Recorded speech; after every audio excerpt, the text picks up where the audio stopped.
Florent Manodou, icône de la natation française, a récemment dévoilé une facette plus intime et méconnue de sa vie. Dans un documentaire poignant diffusé sur M6, consacré à la santé mentale, l'athlète au palmarès, impressionnant, s'est livré sans filtre. Malgré 2 nouvelles médailles glanées aux Jeux Olympiques de Paris 2024, c'est un homme en reconstruction que le public découvre. Les Jeux ont été une parenthèse enchantée, dorée, joyeuse. Mais leur fin a engendré une dépression, confesse-t-il avec une sincérité désarmante. Le choc post-olympique, souvent eu dans le monde du sport, a frappé de plein fouet le nageur de 34 ans. Pour retrouver un équilibre, Florent s'est lancé dans un défi inattendu. La 14e saison de danse avec les stars, aux côtés d'Elsa Bois. Un terrain inconnu, loin des bassins, mais chargé d'émotions nouvelles. Dans les colonnes de l'équipe, le 12 juin 2025, il confie « Oui, je suis heureux. Il y a des moments plus compliqués que d'autres parce qu'il y a moins de routine. » Et cette routine, il le reconnaît, le portait. Avant les Jeux, pendant toute ma carrière, c'était mon ancrage. Aujourd'hui, il y a des jours où je me sens bien de ne plus nager, et d'autres où cela me manque terriblement. Alors qu'il a annoncé qu'il ne participera pas aux Jeux Olympiques de Los Angeles en 2028, Florent Manodou refuse pour autant de tourner le dos à la natation. Le sport reste sa boussole, même s'il explore désormais d'autres chemins.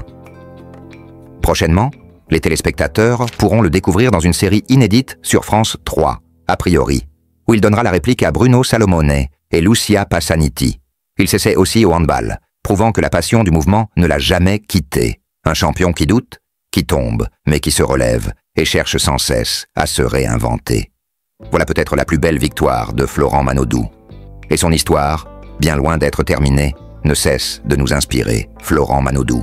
Ce nom évoque la puissance, la vitesse, la maîtrise parfaite du corps, glissant sur l'eau à la conquête de l'or. Depuis plus d'une décennie, il incarne l'élite de la natation mondiale, affichant des performances qui ont fait vibrer la France entière. Pourtant, derrière les podiums, les flashs et les sourires de victoire, se cache un homme bien plus complexe, profondément humain, en quête d'équilibre et de sens. En 2024, à Paris, sous les acclamations de tout un pays, Florent parvient à décrocher 2 nouvelles médailles olympiques, une prouesse qui inscrit un peu plus son nom dans l'histoire du sport français. On pourrait croire à un conte de fées, à l'apogée parfaite pour clore une carrière brillante. Mais la réalité, souvent plus silencieuse, est tout autre. Dans un documentaire récemment diffusé sur M6, consacré à la santé mentale des sportifs de haut niveau, Florent a levé le voile sur une période bien plus sombre qu'il ne l'a laissé paraître. Les gens me parlent des Jeux Olympiques comme d'une parenthèse enchantée, dorée, joyeuse. Mais cette parenthèse a eu une fin. Et cette fin a engendré une dépression. Ces mots, forts et bouleversants, révèlent un pan souvent ignoré de la vie des champions. Le retour à la réalité, après l'adrénaline, les projecteurs et la ferveur populaire, peut parfois se transformer en gouffre. Pour Florent, cette chute fut brutale. Loin de l'eau, loin du cadre structuré de la compétition, il s'est retrouvé face à un vide inattendu. Alors, pour ne pas sombrer, pour rester en mouvement et se réinventer, il accepte un nouveau défi, intégrer la saison 14 de danse avec les stars. Aux côtés d'Elsa Bois, danseuse aussi exigeante que bienveillante, il se lance dans une aventure radicalement différente. Plus qu'un divertissement, cette expérience devient un véritable parcours initiatique. « Oui, je suis heureux », dit-il dans l'équipe, le 12 juin 2025. Mais il y a des moments plus compliqués, parce qu'il y a moins de routine. Et de préciser, la routine me tenait. Elle m'a structuré pendant des années. Sans elle, je perds parfois mes repères. Ce besoin de routine, si essentiel chez les sportifs de haut niveau, s'oppose au désordre intérieur causé par la fin du nerf. Il découvre un quotidien où la natation n'est plus le centre gravitationnel, mais seulement un souvenir glorieux. Pourtant, ce vide est aussi une opportunité, car Florent ne se résume pas à ses médailles. Derrière le nageur, il y a l'homme, avide d'expérience, de sens, de rencontres. C'est pourquoi, loin de se retirer dans le silence, il s'ouvre à d'autres horizons. Il commence à jouer la comédie, une discipline qu'il appréhende avec humilité et curiosité. Dans la série A priori, bientôt diffusée sur France 3, il partagera l'écran avec Bruno Salomone et Lucia Passaniti. Un rôle à contre-courant, un nouveau terrain de jeu où il doit apprendre à lâcher prise, à s'exprimer autrement, sans chronomètre. Florent joue aussi au handball, s'essaie à de nouvelles formes d'efforts collectifs, découvre des sensations différentes. Mais une chose est certaine, il ne quittera jamais vraiment les bassins. Même s'il a officiellement annoncé qu'il ne participerait pas aux Jeux Olympiques de Los Angeles en 2028, la natation reste en lui, comme un battement de cœur qu'on n'entend plus, mais qui continue de rythmer ses journées. Ce qui frappe dans cette transition, c'est sa lucidité. Florent ne cherche pas à cacher ses failles, ni à fuir les difficultés. Au contraire, il les affronte, les partage, et par ce biais, ouvre un dialogue essentiel sur la santé mentale des sportifs. Il brise un tabou trop longtemps enfoui, celui qui prétend qu'un champion est invulnérable. À 34 ans, Florent Manodou entame un nouveau chapitre de sa vie, moins centré sur la performance, plus ancré dans la recherche d'un équilibre personnel. Il ne s'agit plus d'être le plus rapide, mais d'être entier, de vivre pleinement, de découvrir qui il est en dehors des couloirs de natation. Ce récit n'est pas celui d'une fin, mais d'une transformation, car le véritable courage ne réside pas seulement dans les victoires éclatantes, mais dans la capacité à se réinventer lorsque tout s'effondre. Et à ce jeu-là, Florent Manodou est une fois de plus un exemple, non pas de perfection, mais de résilience, d'humanité. Né le 12 novembre 1990 à Villeurbanne, Florent Manodou baigne dans l'univers de la natation dès son plus jeune âge. Fils de parents passionnés de sport, il est naturellement attiré par les bassins. Sa sœur, Laure Manodou, est elle-même une nageuse de haut niveau, ce qui crée une dynamique familiale propice à l'épanouissement sportif. Ensemble, ils partagent des moments d'entraînement et de compétition, renforçant ainsi leur complicité et leur amour pour la natation. Florent commence à se distinguer dès son adolescence par ses performances exceptionnelles. Sa spécialité, le sprint, notamment les 50 mètres nage libre, sa rapidité et sa technique lui permettent de se faire remarquer sur la scène nationale, puis internationale. En 2012, il décroche sa première médaille olympique à Londres, un exploit qui marque le début d'une carrière brillante. Au fil des années, il accumule les titres et les records, s'imposant comme l'un des meilleurs nageurs de sa génération. Sa détermination, son éthique de travail et sa capacité à repousser ses limites sont des qualités qui lui permettent de rester au sommet de son art. Après une pause de quelques années, Florent fait son grand retour sur la scène olympique lors des Jeux de Paris 2024. Soutenu par son public, il réalise des performances exceptionnelles, décrochant 2 nouvelles médailles. Ce retour en force est salué par la presse et les experts, qui soulignent sa résilience et sa capacité à se réinventer. Cependant, derrière les sourires et les acclamations, Florent traverse une période de remise en question. La fin de la compétition laisse un vide qu'il peine à combler. C'est à ce moment qu'il décide de se tourner vers d'autres horizons. En 2025, Florent participe à la 14e saison de Danse avec les stars. Aux côtés de la danseuse professionnelle Elsa Bois, il s'initie à un art totalement différent de la natation. Les répétitions sont intenses, les défis nombreux, mais Florent s'investit pleinement dans cette nouvelle aventure. Au fil des semaines, il progresse et surprend le public par sa grâce et sa présence sur scène. Leur complicité est évidente et leur performance lors de la finale est saluée par le jury et les téléspectateurs. Bien qu'il ne remporte pas la compétition, cette expérience marque un tournant dans la vie de Florent. Dans un documentaire diffusé sur M6, Florent se confie sur ses difficultés psychologiques après les Jeux Olympiques. Il évoque une dépression post-compétition, un sujet souvent tabou dans le milieu sportif.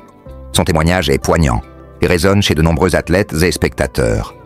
Il explique comment la fin d'une compétition majeure peut entraîner un vide émotionnel, un manque de repères. Pour surmonter cette épreuve, il a recours à différentes formes de thérapie, dont des séances d'hypnose et de relaxation. Ce processus de guérison est long et difficile, mais Florent fait preuve d'une grande force intérieure. Ne souhaitant pas se limiter à la natation, Florent explore de nouveaux horizons. Il se lance dans la comédie et obtient un rôle dans la série A priori diffusée sur France 3. Aux côtés de Bruno Salomon et Lucia Passaniti, il interprète un personnage complexe, loin de l'image du nageur olympique. Parallèlement, il s'essaie au handball, un sport qu'il découvre avec enthousiasme. Ces nouvelles activités lui permettent de développer de nouvelles compétences et de rencontrer des personnes issues d'horizons différents. Conscient de son influence, Florent utilise sa notoriété pour promouvoir des causes qui lui tiennent à cœur. Il participe à des programmes éducatifs visant à encourager les jeunes à pratiquer une activité physique. Il intervient également dans des écoles pour sensibiliser les élèves à l'importance de la santé mentale et du bien-être. Il soutient également des associations caritatives œuvrant pour l'inclusion des personnes en situation de handicap et pour l'accès à la culture pour tous. Son engagement va au-delà du sport, reflétant une volonté de contribuer positivement à la société.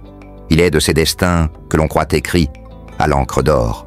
Florent Manodou, géant des bassins, force tranquille au regard franc, a longtemps incarné l'image même du champion. Fort, sûr de lui, indestructible. Ses plongeons dans l'eau glacée du succès faisaient vibrer la France tout entière. À chaque course, c'était une explosion de puissance, une démonstration de maîtrise, une leçon de vitesse. Le nageur ne faisait pas que gagner, il dominait. Et pourtant, ce que personne ne voyait ou ne voulait voir, c'est ce qu'il se passait une fois le rideau baissé, une fois la foule dispersée et la médaille rangée dans sa boîte. Derrière les performances éclatantes de Paris 2024, derrière les 2 nouvelles médailles olympiques accrochées à son cou, Florent Manodou vivait une tempête silencieuse, une tempête intérieure. Dans un documentaire bouleversant diffusé sur M6, il a choisi de parler, non pas pour briller, non pas pour inspirer à tout prix, mais pour dire la vérité, la sienne. Une vérité que beaucoup taisent, la dépression. Les gens me parlent des Jeux comme d'un moment magique. Ils ont été beaux, c'est vrai, mais leur fin a été brutale, et j'ai sombré. Ces mots, simples et déchirants, résonnent comme un écho dans le silence qui entoure encore trop souvent la santé mentale des athlètes. Et si Florent Manodou, cet homme que l'on croyait inébranlable, avait osé dire tout haut ce que beaucoup vivent tout bas? S'il avait eu le courage d'admettre qu'un podium ne guérit pas tout, que le succès ne comble pas les vides intérieurs, au lieu de fuir ou de disparaître, il a décidé de se réinventer, de chercher de nouveaux repères dans un monde sans chronomètre, sans ligne d'arrivée. Et c'est ainsi qu'on l'a vu surgir là où personne ne l'attendait, sur le parquet brillant de danse avec les stars. Épaulé par Elsa Bois, il a troqué le bonnet de bain contre des chaussures de danse, les départs explosifs contre des portés délicats. Mais cette émission n'a pas été une simple parenthèse artistique, ça a été une thérapie à ciel ouvert. À chaque chorégraphie, Florent livrait un peu plus de lui-même. Il ne s'agissait plus de battre un record, mais de retrouver un équilibre, une légèreté perdue. Et pourtant, même cela n'a pas suffi à combler entièrement le vide laissé par la fin de sa carrière sportive. À 34 ans, Florent a compris qu'on ne tourne pas la page d'une vie d'athlète d'un simple claquement de doigts. La natation a été son monde, sa colonne vertébrale. En sortir, c'est comme perdre un membre, mais au lieu de s'enfermer dans la nostalgie, il est allé chercher ailleurs, dans le théâtre, dans les studios de télévision, sur les plateaux de tournage. Prochainement, c'est dans une série de fiction sur France 3 qu'on le retrouvera, aux côtés de Bruno Salomonet et Lucia Passaniti. Un rôle, une nouvelle peau, une autre manière de raconter des histoires, cette fois sans chrono, sans podium. Juste avec l'authenticité de celui qui sait ce que c'est que tomber et se relever. Et puis, il y a le handball. Parce que le corps, chez Florent, ne supporte pas l'inertie. Il a besoin de s'exprimer, de bouger, de transpirer. Pas pour gagner, pas pour briller, mais pour se sentir vivant. Ce qu'il nous donne aujourd'hui, au-delà des performances, c'est une leçon d'humilité. Il nous dit que l'après, souvent idéalisé, peut être un labyrinthe. Que la fin d'une carrière sportive n'est pas une arrivée triomphale, mais parfois une plongée dans l'inconnu. Et qu'il faut du courage, bien plus qu'il n'en faut pour gagner une course. Pour affronter ce vertige, Florent Manodou n'est plus seulement un champion de natation. Il est devenu un symbole, celui d'une génération d'athlètes qui n'ont plus peur de dire que, parfois, ça ne va pas. Que même entouré de médailles, on peut se sentir seul. Et que la plus belle des victoires, c'est peut-être d'oser demander de l'aide. Alors oui, il y aura toujours la natation. Il y aura toujours Paris 2024 dans sa mémoire. Mais désormais, il y a surtout un homme qui avance, librement, vers une vie nouvelle, sans ligne d'arrivée, sans chrono, mais avec un immense courage. Derrière chaque grand sportif se cache souvent une histoire familiale forte. Dans le cas de Florent Manodou, cette vérité prend tout son sens. Loin d'être un athlète né de rien, il est le fruit d'un environnement profondément imprégné par le sport, la rigueur et une forme rare de détermination familiale. Florent est le benjamin d'une fratrie bien connue des Français. Sa sœur aînée n'est autre que Laure Manodou, la légende de la natation tricolore. Triple médaillée olympique, championne du monde et d'Europe, elle a marqué toute une génération. Lorsque Laure brille à Athènes en 2004, Florent n'a que 13 ans. Il regarde sa sœur depuis les gradins ou la télévision, fasciné, admiratif, mais pas écrasé par la comparaison. Au contraire, elle devient son premier modèle, sa source d'inspiration la plus directe. Si Laure lui a ouvert la voie, jamais elle ne l'a enfermé dans son ombre. Entre eux, le lien est fort, presque fusionnel. Ils se soutiennent, s'encouragent, se comprennent, comme seuls des frères et sœurs, ayant connu les sommets, peuvent se comprendre. Laure a été la première à croire en lui, à deviner ce potentiel encore brut, ce feu intérieur qui n'attendait qu'à s'exprimer. Et lorsqu'en 2012, Florent remporte l'or à Londres sur 50 mètres nage libre, c'est une boucle qui se boucle. Les Manodou deviennent le seul duo frère-sœur français, médaillé d'or olympique en natation. Les parents de Florent, Olivia et Jean-Luc Manodou, ont toujours joué un rôle discret mais fondamental dans cette trajectoire d'exception.